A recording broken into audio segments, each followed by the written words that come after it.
నీ కళ్ళు lord sound మీద పడ్డాయని నాకు అర్థమైంది. తప్పుగా అనుకోకు, ఒట్టేసి చెప్తున్నా, నువ్వు మాత్రం నా చేతుల్లోనే చేస్తావు అని చెప్పి కవాకి ఒక మాస్ వార్నింగ్ ఇస్తాడు. అండ్ నరుటో జోలికి వస్తే చంపేస్తా అని చెప్పడం నాకు మాత్రం నెక్స్ట్ లెవెల్లో అనిపించింది. మన ఇద్దరు కలిసి మాట్లాడుకున్నందుకు నాకు చాలా హ్యాపీగా ఉంది. ఇద్దరు మళ్ళీ కలుసుకుందామని అంటే కవాకి అది విని దానికి రెస్పాన్స్ గా కవాకి తన మిడిల్ ఫింగర్ ని చూపిస్తాడు.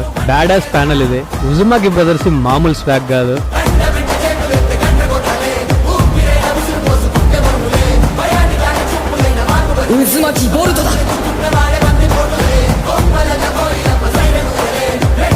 The age of Shinobi is over.